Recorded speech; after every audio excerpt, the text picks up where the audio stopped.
조 의원의 말씀에 딱 한 가지만 반박을 하겠습니다. 지난번 3.1전 100주년 기념사에서 문재인 대통령이 발언하셨던 말씀 중에 빨갱이란 단어가 5차례가 등장합니다. 빨갱이란 단어를 이야기하는 사람들에 대해서 결국은 친일의 잔재와 같은 이야기를 하면서 국민을 편가르는 말씀을 하셨어요. 그 자리에서 이 발언을 바라보고 있는 많은 사람들 중에는 이 내용을 도저히 받아들이기 어려운 사람들이 있었을 수도 있습니다. 하지만 대통령의 3.1절 100주년 기념사기 때문에 경청하고 끝까지 다 들은 뒤에 밖으로 나와서 당은 당 대변인 논평을 할 수가 있는 것이고 언론은 언론의 입장에서 여기에 대한 비판의 목소리를 낼 수 있는 겁니다. 어저께 있었던 교섭단체 대표연설에서 이런 방식으로 이러한 내용이 잘못됐기 때문에 들을 수 없다고 야유를 보내기 시작하면 대한민국 국회에서 이야기와 발언을 쏟아낼 수 있는 국회의원은 단 한 명도 없을 겁니다.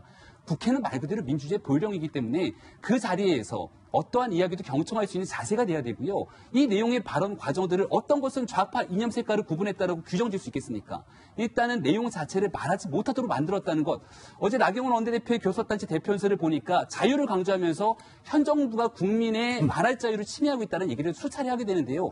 민주당이 어저께 오히려 그와 같은 행동을 보여주면서 국민의 말할 자유를 침해한 것 아니냐라는 비판을 받을 수가 있거든요. 충분히 다 들으시고 밖으로 나와서 이야기할 수 있음에도 불구하고 어저께 보여줬던 모습은 저는 굉장히 안타까운 마음을 금할 수가 없습니다. 네, 지금 뭐 민주당이 잘했니, 자유한국당이 잘했니 지금 양측에서 말씀이 많으신데요. 이 모습을 보고 가장 기막힌 사람은 국민들이죠. 미세먼지에 갇혀서 갑갑한 마음을 국회를 봤는데 국회에서 서로 지금 다투면서 본회의 시작하자마자 첫 본회의에서 이렇게 이틀째죠. 이틀째 본회의에서 바로 이렇게 서로 다시 싸우고 있지도 않은 뭐 국가 원수 모독죄라는 뭐 얘기까지 하면서 서로 헐뜯는 모습을 보고 한 명은 나와서 의기양양하게 주먹 쥐고 웃는 모습. 과연 국민들이 이 모습을 어떻게 바라봤을지 정말 답답한 마음인데요.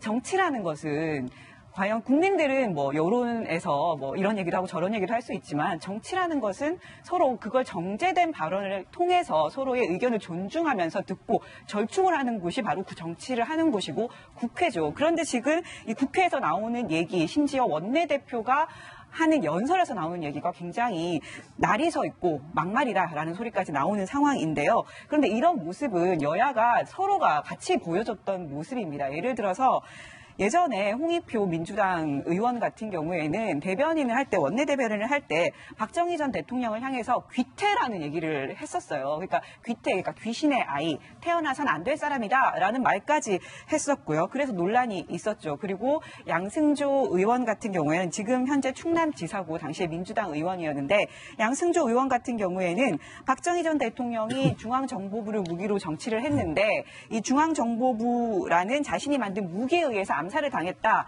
박근혜 대통령도 박정희 전 대통령의 전차를 밟을 수 있다라는 얘기까지 꺼내서 되게 국민들조차 되게 하기 꺼려하는 말을 정치권에서 굉장히 거리낌 없이 했었거든요. 이런 발언을 보면 여야가 공수만 바뀌었지 이제 이런 발언은 그만해야지 오히려 정치인들이 이 국민들로 하여금 실망을 더 크게 만드는 일을 하고 있다. 이렇게 지적할 수 있습니다. 방금 언급하셨던 2013년 홍익표 의원의 발언도 준비했습니다. 들어보시죠. 만주국의 귀태 박정희와 기시노부스케가 있었는데 아이러니하게도 이 귀태의 후손들이 한국과 일본의 정상으로 있습니다. 바로 우리 박근혜 대통령과 아베 총리입니다.